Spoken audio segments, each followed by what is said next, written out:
and welcome to the Coaxum Report.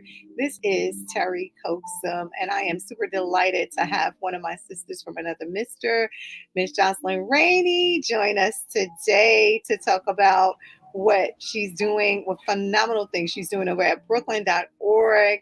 I'm sure she's going to talk to us a little bit about branding because she is doing it and truly changing the face in a positive way. So, Dr. Jocelyn Rainey, welcome to the Coaxum Report.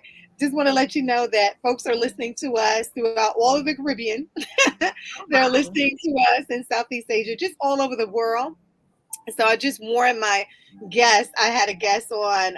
She was Trinidad. She's from Trinidad, and she got a screenshot where her folks were asking her, "Why are you on my TV?" So I'm letting you may have your folks from the island shouting you out. But this show is on, you can catch it on Roku, on Amazon.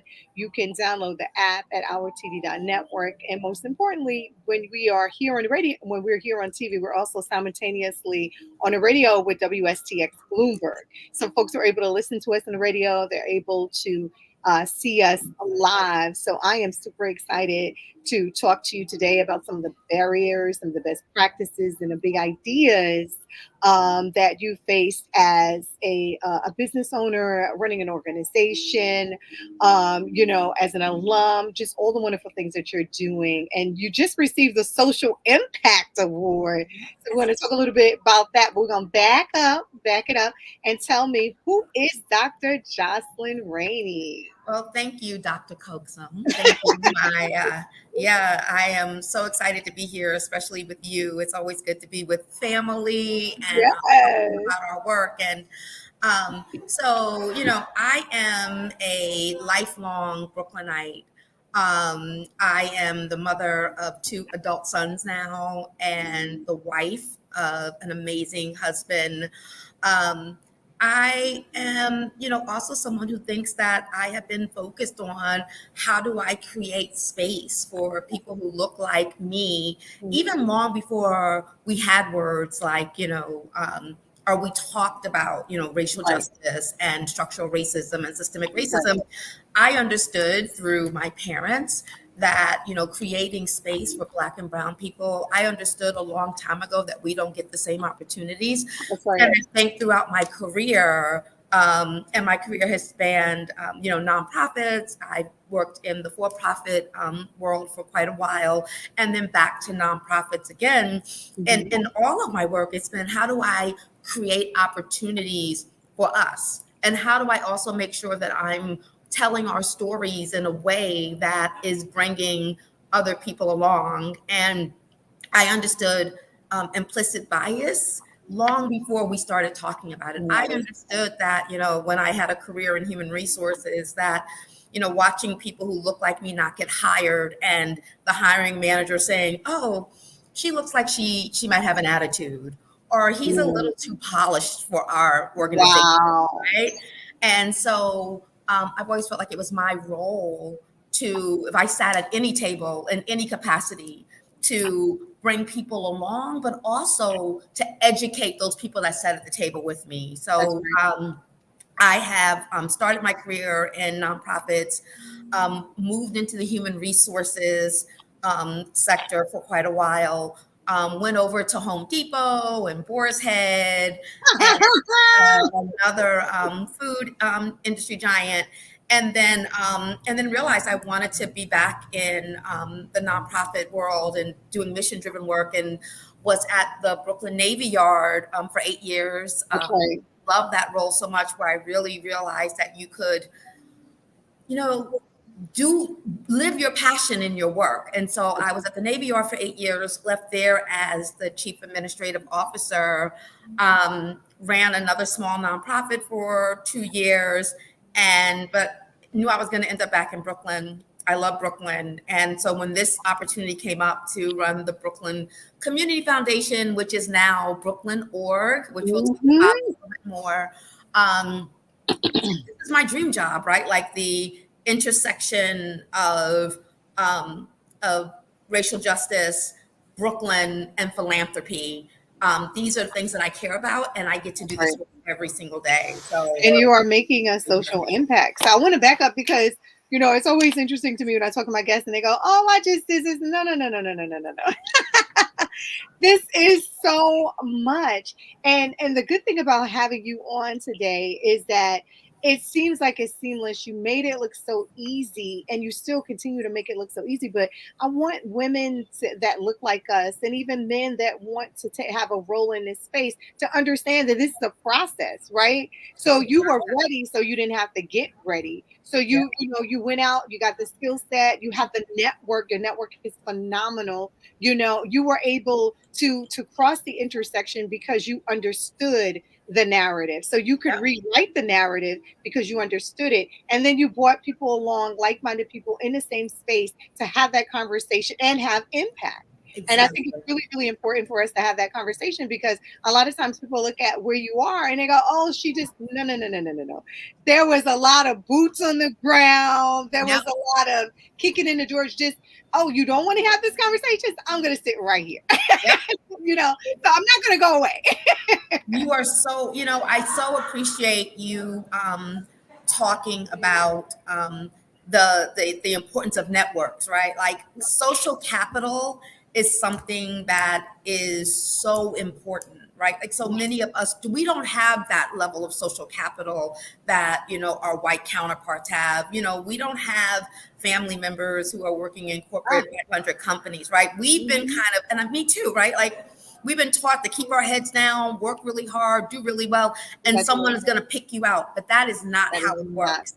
And it may be because, I have a father who had a career in sales, but I really understood at a very young age that I was going to have to build some form of social capital and That's that right. it was going to be hard because I'm not going to have that same access. My dad was really honest with me. Like he was like, I work for General Motors. I have a great job.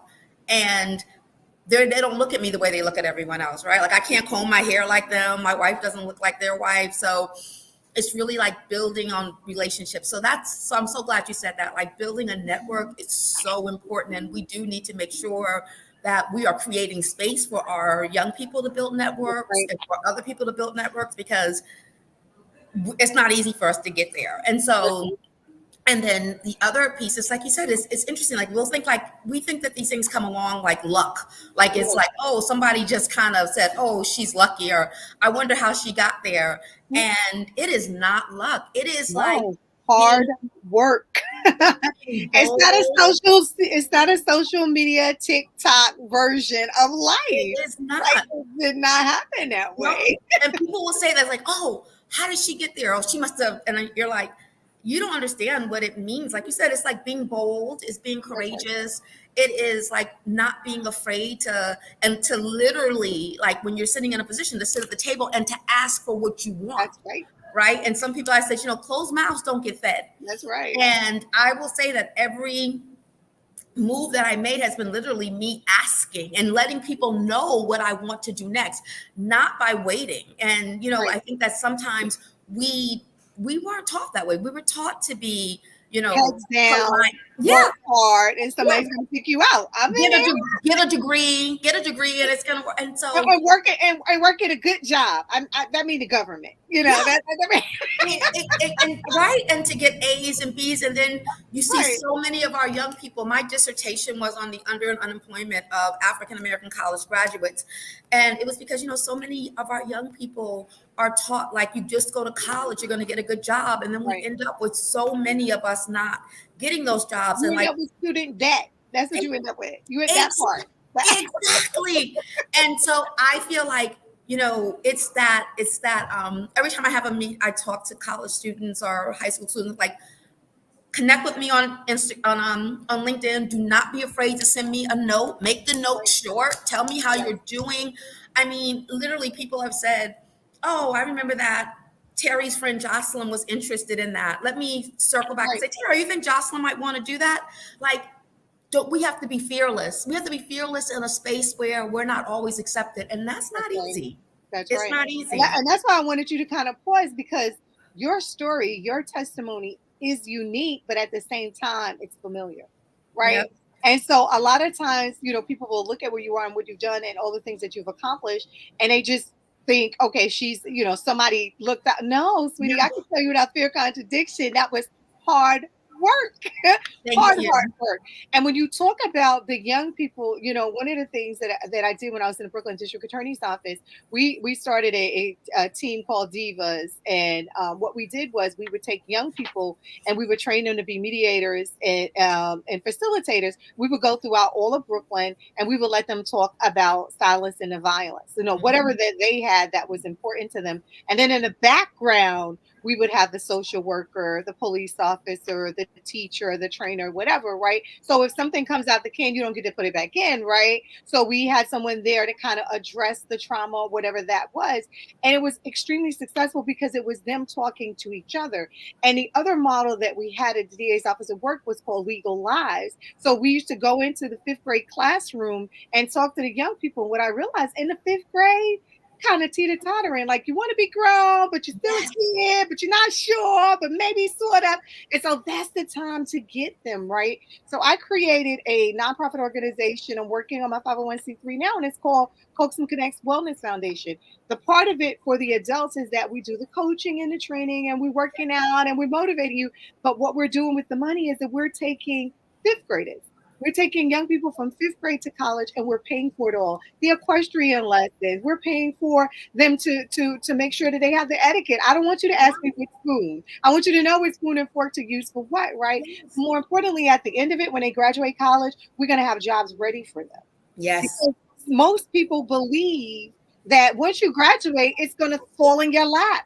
That ain't those people, because they're exactly. preparing your children. They Yep, have network already. Okay, so she's going to graduate in 4 years. Here's what she's going to do for your company. And when she's done with her 4 years, we hire her. And yep. so I'm getting this off the ground because I have a network. I Folks love it. connecting Yep, people because relationships matter. So I've yep. spoken to my professors over at John Jay. I teach at Mega Rivers. I've spoken to them. I'm tagging everybody I in love it. because I know at the end of the day, if we can take those fifth graders and we can take them through the whole process, we did it. We had 150 kids, Jocelyn. At the end of it, we had a Silence the Violence conference. We had 500 kids show up. That is It was wonderful. amazing. One of our kids, I'll never forget, they told me, oh, don't bother with him. He's a statistic. He's this, he's that, he's whatever. That was the one we dug in deep with. I was Yes, going up the class like he was my child. yes. I was closing classroom down. Wait, he said, I'll be up there tomorrow. When I used to substitute teach, because I've worked since I was 15 years old, and now I have And worked me at 14, I got it. since I was 15 years old, and I have worked. I mean, fast food, and I Yep. have not like I wasn't doing like volunteer stuff. I was working to make my Right. little money so I could do my little things. And I will say that when I was substitute teaching in college, that's how I made my money in college. I would come to substitute teach in an inner city school in New Haven, and the other kids would be looking at another young man and say, "Oh, he's not good, he's bad," because that's what the teacher says, and he's Oh, always in trouble. And you're looking at him, and you're like, "It is winter. You right. do not know what Something's people's wrong. home lives are like. You Right. don't know what, instead of like pouring into this child and trying to understand like what is happening with that child, you have now, labeled him and now have the other students labeling him. And I still remember like that experience and watching that young man, like when I was like, oh no, you be the head of the line, That's or you right. come That's late for right. me. And watching him, because you know what? We don't always get the value that our families are, what do they say, if white America gets a cold, black America gets the flu, right? And Right. so our families do not have the opportunities to have like one person staying at home.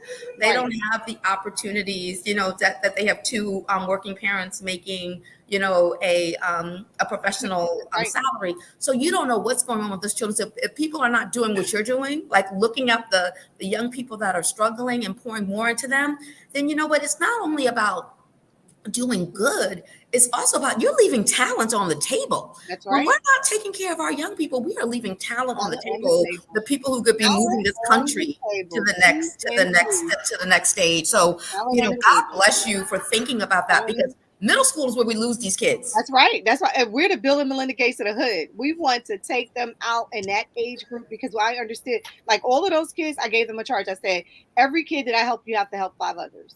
Yep. Period. That was the deal, right? Even now in class, when I tell my students, okay, you're going to go to this event, I'm going to take you to this event. It's a high end event. You've never been to this type of event. You got to meet 5 people. If you didn't meet 5 people, why bother leaving your house? Like, oh, Sorry, that's what I think. But that's what I think colleges should do. If I could build a best-in-class career services, it would be that college career services would create meetups and give them credits for doing internships so that young people could do that. I remember being in human resources and going to Baruch and talking, and someone saying, "I really want to do human resources, but I cannot afford not Lord, to work." that's Right? right. But if it was a credit that they were getting for it, or credits, then they Or could a work. paid And internship. Or a paid internship. And that's what we're all about. Even I'm at Medgar Evers. We're looking for paid internships for our young people. yeah, And yeah, we want to give them the experience. So for those that can't pay, we want to give them that experience because at the end of the day, when they look at the resume, I want their resumes to be full. yeah, I want it to speak to the full student. I want them to have more than just the book experience. I want them to have the theory and the practice. So they yeah, want to be in hands on. So I ask my students all the time, what do you want to do? Right. yeah. And then I bring that leader into the classroom so that they can see who that is. I And they remember can bringing connect with them. yeah, I Exactly. remember bringing Ambassador Sujay in. It's like, what? I remember bringing in when I was teaching a police science class. I brought in a detective that was retired and a detective that was on the job. One of my best classes. That is Or so. when I was teaching parole and probation, I brought in a parole officer, a probation officer, and I even brought in a federal officer. They were like, wait a minute, hold on. There's a difference between a federal sentence and a state. Yes, yes. All that time Yes. it shares the I difference. love that you're saying that, because I always tell people, I said, I'm third generation college educated. And I say that to say that, um, you know, even when you have that background as a Black person, I didn't know anything about physical therapy. I didn't know anything about speech. There were so many careers. Yeah. All I knew is you could be a teacher, a doctor, a lawyer, Yep. or a salesperson. Like, I didn't know anything else. We don't have those opportunities. So showing that to young people at a young That's age, like, right. if you're interested in in law enforcement, these are all the different ways you can get That's into law right. enforcement. And Like, you don't have to be a just to be cop. There's so many other, like my student was like, oh, computer science, good. I'm gonna put you in touch with so and so because they're in the police department and they're computer science. They're like, what? They're doing computer technology. The chief technology officer for the yes, city of New York. yes, I'm like, wait, yes. You're not just sitting behind a computer. I mean, one of my girlfriends, her one of our my girlfriend, one of our sources, she's married. Her husband is like a CIO, and he has worked for Disney and right, UPS and all, and you're just Nike, and you're right. like There's so much I more. wouldn't have known any of that. So I just feel like, what you're talking about is exactly the thing that I wrote about in my dissertation, was like, Right. the idea that the problem Exposure. is that we're not exposed. And Yeah. because we're not exposed, I wasn't exposed. And like I said, Right. my parents were professionals. We are not exposed. And so, like I say to, all the time, it's like, there is no racial justice without economic justice. That's right. That's right. And economic justice means that, what we need, that's the only way we're going to close this horrible wealth gap between Black and That's white right. Americans. And it means that we have to be able to get into the labor market in a meaningful way. And unfortunately, it's the you and the eyes of the world who have to make sure that we're making a space. And as busy as Absolutely. I am, I always make time for anyone who wants to meet with me. I'm like, you know what? Because firstly, I'm going to get as much from you as you're going to get from me. I'm going to learn things that I never knew before every time, bar That. none. I learn from everyone I meet That's with. right. That's right. That. And two is that I feel like that is my responsibility in this life. Like, I used to think like, oh, I'm going to make these big changes. Then I realized, oh, I'm not going to make these big changes. And I But said, you what? are. You're And it's making okay them. if I just make little changes, Yeah. right? Like, That ripple in the water has a huge effect. So, I exactly. mean, I'm talking to you. I'm inspired. I'm smiling ear to ear. I'm feeling the same way. I'm like, this is it. This is what we're already doing. But more importantly, for my listeners that are listening to us, I need them to understand that this is what you can do. Like, you have this mastermind group in us. Yes. And we want you to lead. We want you to win, right? And when Okay. you're talking about your story, I mean, mine is a little similar. Like I was 14 when I worked my first job, and I was cleaning rooms at Red Roof Inn and Hilton Head Island. And I came to New York at 16 years old with a box of vanilla wafers to close on my back. I was working at Hardee's in Richmond, Virginia. So I mean, it's those things. But I was the first generation. I was the first person to graduate in my family from high Yep. school. Yep. College. I said high school, right? Amazing. And my mom was a teenage mom. Like she had my brother at 13, me at 14, my youngest brother at 16. By the time she was 18, she was already divorced from a domestic violence relationship. But God knew, like he understood. That's why my definitive purpose in life is to pour into others. I want to empower and encourage others and die empty. Yes. So all of this that we have, it means nothing if we're not giving it away. And the thing is that sometimes we get like, oh, well, I have this. I don't want this person to have this, or or I don't want this person to get to this level. Oh, But no, the no, no, truth no. is that none of us. How many of us are running Fortune 500 companies? Like almost zero, That right? part. Every now and then they have one, they have two, they have Right. none, they have like so. That One part. is that we are not in power. Period. Like Right. that is just not number one. So we're not winning by keeping other people out, right? Like if you get ahead of me, that means that they see you in that role, they can see me in that role. That's Right. why, and I'm sure you're the same way. I said that's why I wear my hair like this. I wear my earrings that make me feel good that day because I want you to see me when you Me. see other people. So when you see Me. other little That's black right. girls with curly hair and Right. bamboo earrings, you'll think, oh, Jocelyn wore curly hair. Maybe there's something of value That's here. right. Right? There's always something of value, and that Because is you're so showing up as your authentic self. You're being authentic exactly. in every single way. And I have people say to me, "Oh my God, I love your hair." And I'm telling you, I worked from the Brooklyn District Attorney's Office to from Chuck. Oh, first of all, let's back it up. I went from Manufacturer Hanover Trust Bank. Me too. I was a teller there. I was a teller at Manny Me Hanny. too. Oh my God, so we got way too much in common. I can't believe that. I'm like, I said, Yeah, I was a teller at Manny. yeah, I Manny. dropped out of school for a semester and still ended up graduating 3.5 years because I was like, I was because we're over ambitious. I could have waited another semester, and I worked as a teller, Manny. Madison Square Garden. I was at 520 Havamaya Street in Yep. Williamsburg, Brooklyn. In fact, that's where I got introduced to politics by Vito Lopez. And my mentor at the time was Marty Needleman. He Oh wow. introduced me to Vito and the rest is history. And so I went from working in the bank to working for the Brooklyn District Attorney's Office to pretty much running the Community Relations Bureau to working for Chuck Schumer, first African American woman to have that job. You know, Rodney Capel and Larry Scott Blackman were my other two counterparts. They came before me. I came after them, right? And then to work for President Obama and the Small Business Administration covering New York, New Jersey, Puerto Rico, and the Virgin Islands, to then working for Dharma, working for Kevin, Yes. and now running my own business. I mean, and of course, teaching this whole way because I believe that whatever I have, I need to be pouring it back into my young people. Yes. Because these are the that generation there needs to see what we are doing, but to know that they can go higher. If I you always can see tell it, them, you can be it, you right? can be it. Absolutely. And we don't all want the same things. When I start talking to my small business owners, because I do business development, they say, oh, well, I don't want to share this. I want to close it. I want to hold it in real tight. I said, well, if you don't share it, you're not going to be able to grow it. That's number one. And I said, we don't all want the same thing. Jocelyn, you and I could go into the biggest shoe store in the world, and I am about my shoes, right? I broke my ankle. Now I'm like about that comfort, right? But we're not going to buy the same shoes, and we're not going to buy the shoe store out like everybody. There's room for everybody. We all can get some of this, right? Yep. So it's really important for us, especially as women, to tell everybody that we meet and come in contact with, it's enough for all of us. I don't have to fight you. You don't have to fight me. It's enough for all of us. More than enough of Together, we will make this what we need it to be. And that's how we're able to write our narrative, like you started off in our story, by being our authentic selves, by sharing, by giving, by pouring back, because I think about the talents, right? I don't want to be that talent. We come back and I done buried it. I don't want to bury my talent. Exactly. I want to be able to expand and grow it into what it's supposed to be. They say, if you look at, any organization, who you see at the table is who will continue to come to the table. That's right. If we are not sitting at the table, there's not going to be room for other people who look That's like right. us. So it's so important that there are women, there are people of color, that there's every demographic is represented at the table. And plus, business does better with diversity. That's right. diversity is important. It's important for people to understand, like, you know what is my experience? For your business to grow, you need different people's perspectives and experiences. And I've learned that, over and over again. I mean, when I started this role, I started out by doing listening tours. And I will say, I think that I did that too at SBA.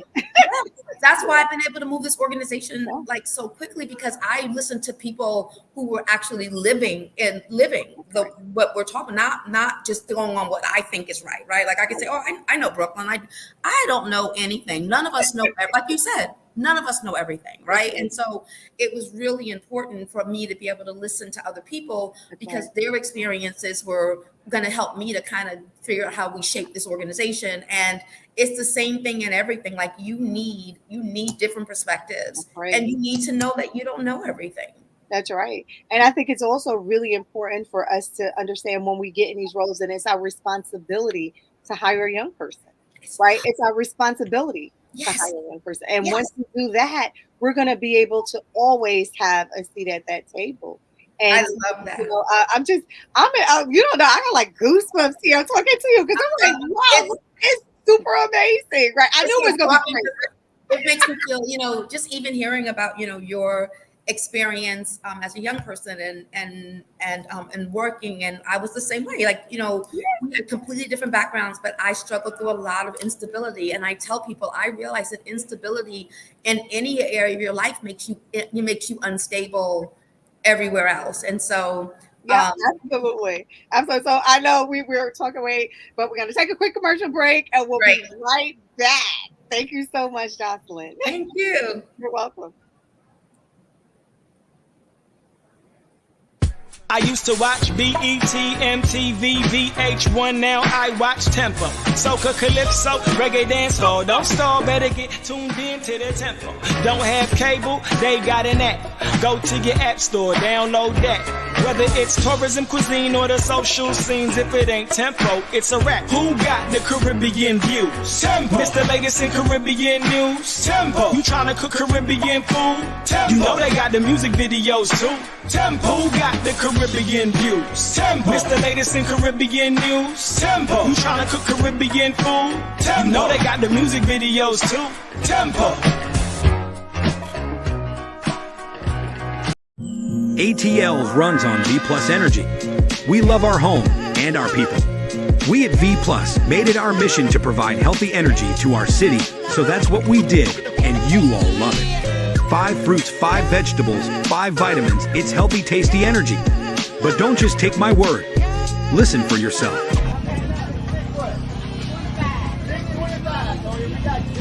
Man, I found a lot of energy drinks. Tastes good. That's one of the biggest things.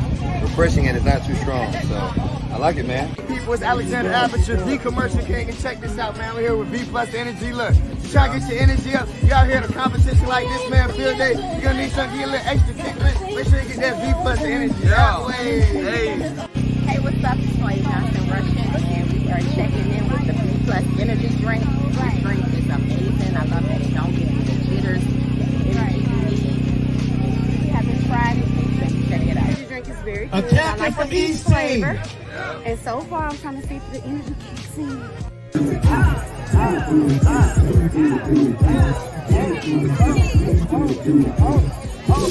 I guess that energy kicked in. Now it's time to get you some. Visit drinkvplus.com.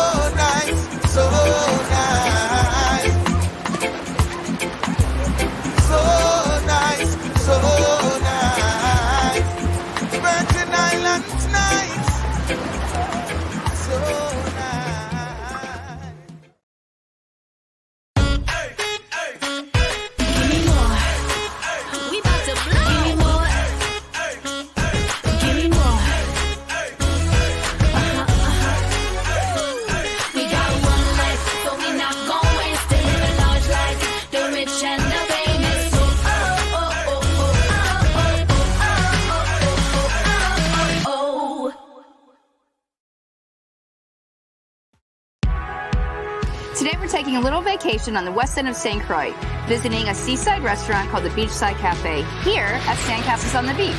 The atmosphere is just wonderful. You just feel very welcome when you're here. Hi!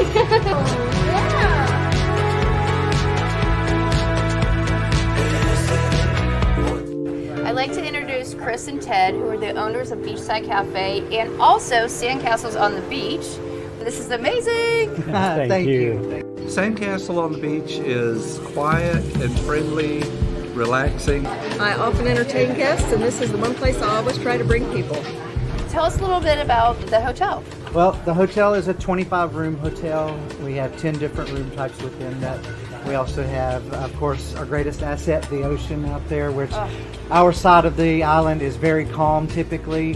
So it's the best swimming beach and also great for snorkeling. And just walking, doing a nice walking beach tour. Absolutely. Yeah. Best beach access is right here, so we love them. And we're also fortunate we have just up the way Sandy Point National Park, and then Frederickstead Town is just a mile away. Mm-hmm. And so we're really fortunate to be in this perfect spot.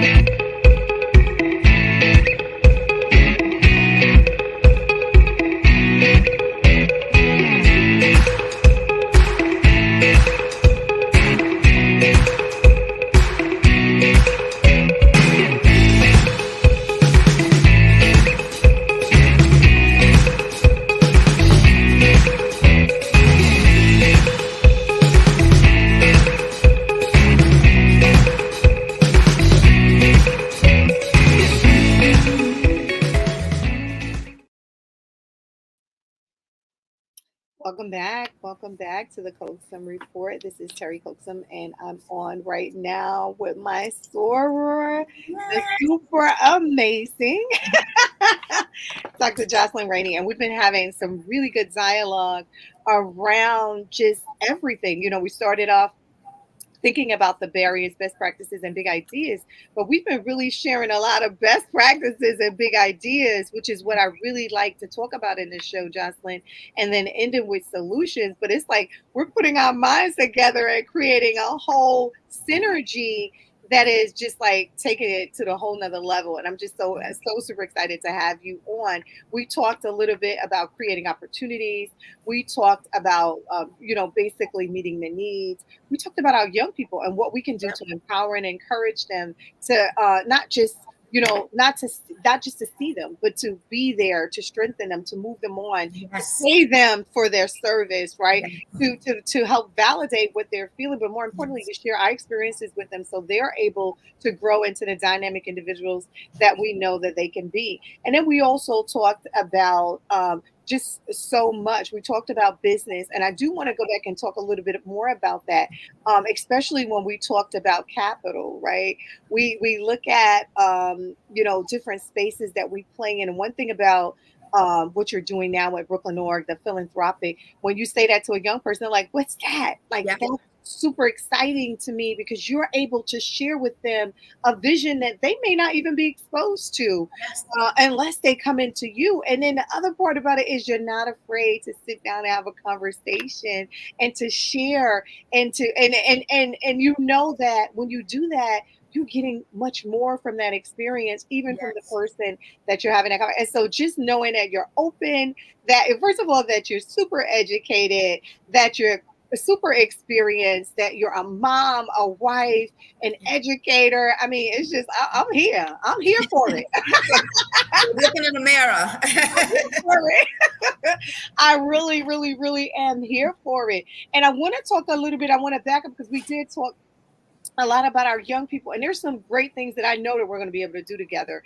Understanding what some of the things are that you're working on, knowing what I'm trying to build as a Bill and Melinda Gates of the Hood, because at the end of the day, it takes a village to do the kind of lion's share work that we need to do to help promote our young people to that next level. And I don't believe in bad children. I believe that I don't believe in bad kids. I think kids make bad decisions based on their circumstances.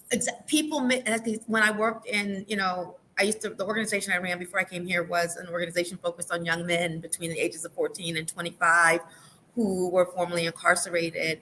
And I always say that, I said, it's not a mistake it's not, but it's making a decision, right, based on Right. your circumstances. In your circumstances. And we need to understand and talk about like the circumstances of people of color who are in New York City. So when we're talking about, a young man who is getting caught with a gun, and Right. we're saying, well, they had a gun. We're not thinking about like the community they live in, the amount of violence that happens, the fact that they feel unsafe. Like, why should they feel unsafe in their community? And then we're not thinking about the fact that our communities are 5 times more policed than white communities. So that means for the same thing that they might do, someone in a white community might never end up getting arrested because Right. they're not over policed. Like, our communities are over policed. And you think about, 1 in 17, I believe, and that number could be off, white men who are accused of a crime are sent to prison, when it's 1 in 3 Black men. So, I mean, the statistics are real. So to pretend like our experience is not, is not different, to pretend that we do not have, there's not more, we're not overly represented in these areas, it would be it'd be disingenuous, right? It's not true. So you're It absolutely is. right. It's And so that's why it takes us with our voice to tell our story with our narratives and yes. make sure that we're including who we need to include. Yeah. And it's really super important for us to have the young people in that conversation at that table speaking Yes. for themselves. And Yes. that's why our youth speak outs were so powerful. People used to go, how do you do this? Because it's young people talking to young people. Yes. Who have a different experience. They have a different, like I'm doing a lot more youth development now. I went to a school yesterday, and there was this young lady, and you can tell that there was some other stuff going on with her. But her outside was like, I don't care. It was that attitude. And, anybody else would have been like, okay, nah, bring it in. Right. Yes. Bring it in. What's up? Let's talk about it. And it's dope, but it's because of our experiences and what we've been through that we can have those types of conversations with the folk that look like us, so we can get them to the next level, right? Exactly. So important. But also understanding that we're in a Wakanda moment, right? We have all of our people represented on different levels. This is now the opportunity to even create more spaces for them to do the things that they need to do and take it to the next level. Yep. Taking advantage of that because so many other people have, right? So we need to not, don't shy away from asking. And you said this in the beginning, just for what you need. Yep. Closed mouths don't get fed. Closed I mouths say it all the time. I can't read your mind. Like, I need to know what you need so that I can help you get it. And we need to know what resources are there. Like, so the programming that you're doing and other programming for youth, not every family knows that programming is available and there for them. I live in Bedford-Stuyvesant. There are 2 like active working farms in Bed-Stuy. I didn't know that, right? That are nonprofits that are selling fresh vegetables and fresh fruit, that are making sure that people have food when it comes to food insecurity, that are doing this work. And we don't know that there are organizations that are teaching young people to dance, right? Like that are doing this at no cost. How many young mothers don't know that exists, right? And so they're thinking about how do they expose and connect their kids to these things. So I feel like part of my work is really to make sure that we are casting a wider net and that people know about programming and that people know how important this programming is. So they're funding this programming. That's and that that all the nonprofits know that we exist and how we can support them, because you're so right. Like I'm so excited to hear about your work and can't wait to, when we're offline, to hear more about your work and think. I like to strategize and dream with people around like, how do we do this work? And then how do we make sure that we're doing it for as many of the people that we want to serve? Like, how can we make sure that you can do it for, if you're doing it for 3 schools, how can you do it for 10 schools? And what does that look like to bring it to scale is really important to me. Absolutely. And I think the other piece of this that we don't want to miss out on, and this is something that young people have said to me, Okay, Aunt Terry, I'm Aunt Terry to everybody. So, okay, Aunt Terry, so you have these programming, you have these things for individuals that are at risk. What about me? I'm doing what I need to do. Why can't I get support? Why can't I Yes. be encouraged? Why can't I'm like, listen, come along, you too. You know what I'm saying? And I say that because even when I was working at the DA's office, I used to do toy. Everybody do these toy drives, and we may be able to do this year. I'm going to talk to you about it a little more offline. So everybody was doing toy drives for the younger kids. My kids were coming to me about, what about us? So I Yes. used to do toys for teens. I love that. It was like back in the day at a place called Poke Knockers, and I I had love like 98.7 Kids FM and DJs, and we were giving out like electronics, and the kids had an absolute Yes. ball. I Oh, love that. it was a safe place for them to come and share, and so those are the kind of things that we need to think about. And yes, we do want to help our at-risk kids, but we also want to pat on the back, encourage and inspire the kids that are doing the right thing. They just don't have the support that they need to stay on track. And sometimes they get discouraged too. And Exactly. so we're looking for all of these opportunities, and they exist. Like every time I have a conversation with my network, they're like, well, let's do it. I was Yes. out in Martha's Vineyard over the summer, and I work for Kane. Kane is one of my Kane University is one of my clients, and so we're at this event, and a young man was talking. And so what he does is he's partnering all of these Fortune 500 companies with our young people to get jobs after college. And I'm like, yeah, I'm gonna need that piece to be added to this wellness foundation. Yes. He said, let's do it. I was like, that's it. Yes. Yes. Marriage is made that way, right? So these are all the things that we need to, like, we don't need to reinvent the wheel. There is so many opportunities. All we got to do, like you said, is pull it together so that folks know that it exists. I'm raising a child again. Like I have two adult girls. My daughters are 27 and 33, and I'm raising my 5-year-old great nephew. I've had him for 6 God months. bless I you. was a teenage mom. And so I'm seeing like, first of all, boys are different. Girl, I raised two. They're 30 and 25. Boys are different. Ooh, boys And I'm are one of 5 different. girls, so I wasn't ready. You weren't ready. I wasn't ready. And I'm the only girl. Like I have 3 brothers. I'm the only girl. I was not ready for this. But what I am seeing is that I have to do so much more to keep him active and to keep him busy. Yep. Like he's off this week.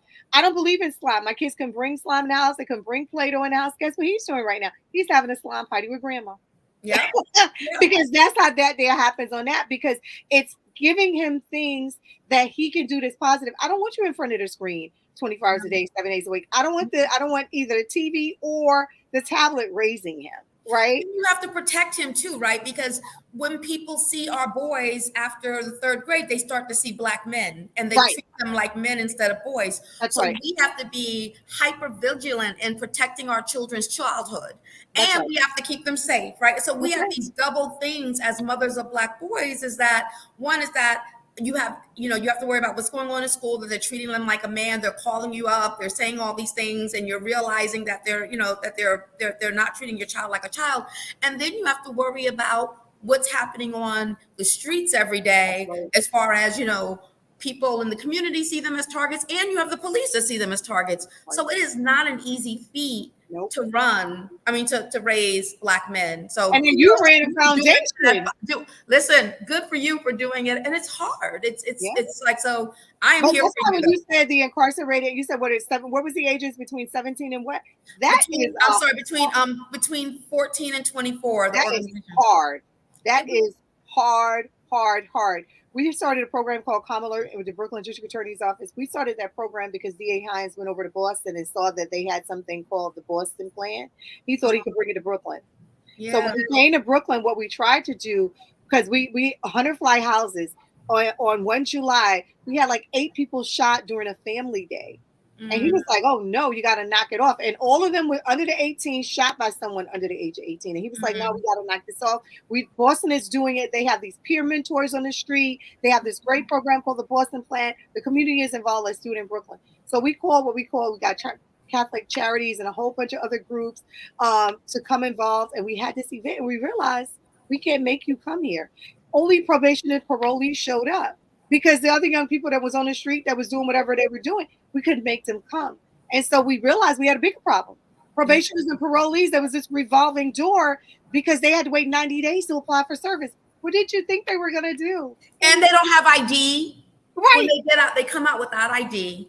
they come out with the trauma of being in our carceral system, which is horrible, right? Yes. Like how they're treated when they're in the carceral system.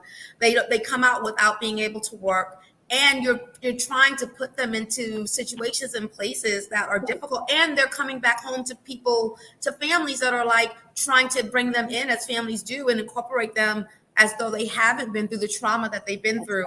It is a really important thing that we are talking about this, and how do we undo this? And so when we're thinking about why raise the age is important, why bail reform, it is important to keep our young people out of this carceral system if we want functioning young people. So right, and to give them the services early so that they have a plan in place. Like, we can't take a child that has something going on developmentally or some trauma and just continue to ignore the signs until they become angry young men and then wonder why that happened.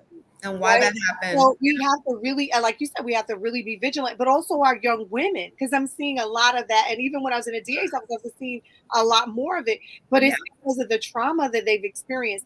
And so, I mean, this particular show has gone all so many different ways, but I am so happy about it. Because these are things we need to talk about. These are things we need to address. But more importantly, these are the things we bring our synergies together, because collectively, this is how we save our people. And this is what racial justice looks like, right? Like, it sounds like there's just like one of the things I realized when I came into this role, like there are so many layers, right, and so many areas to like make sure that you're creating and you're supporting, communities so that people could feel stable and be able to thrive, so they can do well in school. So when you think about like, why are you supporting food pantries? Why is food insecurity important? I mean, addressing food insecurity is important, like making sure that families have what they need to thrive. Why is it important to think about like keeping people in their homes and housing? Like, why is that important? Because people can thrive if they have a stable living environment. Why is it important to talk about criminal justice? Why is it important to talk about families? Why is it important to talk about, Black women's, maternal health, and why are things important? But they're all important to like creating stability. I am reading this book called Poverty in America by Matthew Desmond, and I highly recommend it. But one of the things that just kind of stayed with me the most is that, creating, like making sure people have a living wage, making sure that they're safe, all that stuff, like it helps to get rid of a lot of ills in the world, right? There's less domestic violence if you're making a good living. There's less, the kids are being walked to school. There's less, child abuse. So all of these things are important for people to be stable, so they can, for me, that's why I go back to economic justice. People need to be stable so they can do well in the labor market, so they can have space to be able to care better for their families and their communities. And I mean, and as business owners, that is a real thing. Like, I mean, especially being that we don't have the friends and family plan, right? So we're not able to go to friends and family and say, I need to cover payroll this week. And so there are all these other programs in place that are supposed to help, but they don't usually help unless you have an 800 credit score. And if I had an 800 credit score, then I would have to come to this program, because so it's like a revolving door when we're talking about economics. And all these things are interconnected, right? Like supporting small business. New York is a city. I mean, you worked in small business services, so New York is a city of small businesses, right? So how do we? And the small business is the backbone of our economy. It is and they're like where the jobs could be created. That's right. It's just so important to where the creativity is, where the changes, like all of these things are happening. And so, and bringing it back to why I created, why I'm doing a Coaxum Report, because I want every week I come on, I talk about the best practices and the big ideas, and then I talk about solutions. I talk about how we can change the dynamics of what we're seeing each and every day. And a lot of this is lived experience. Like all of this really is lived experience. I can't speak about anything unless I've been through it, right? And if he brought me to it, he'll bring me through it. And so when I think about all of these things, and I look at, even my businesses with when COVID happened and they were going after all of this financing, like there was a floodgate of grants. There was a time when small businesses weren't able to get anything, but there was a black eye on the world, on the inequity Yep. in our communities that something had to change. Yep. And so now it's almost going back to business as usual. It's unfortunate that small businesses are closing their doors in our communities each and every day because they can't get the capital. Yep. Access to capital still remains the number one barrier. Yep. And that's a problem. Yep. It's so true. And so, I'm looking at solutions. I'm thinking about what can we do. I even had conversations with a colleague of mine, Amos Winbush III. You may not know him. You may know Amos. Amos created the technology to sync your phone with your computer. Oh. And so by the time he was 28 years old, he was a $28 million man. He lives here in New York, serial entrepreneur. He's like, let's create a fund. And I'm like, I'm with it. Like, I am with it because even I have found myself on the other side of that where you're using your credit card to fund your business. You should never use your credit card. You should never have to.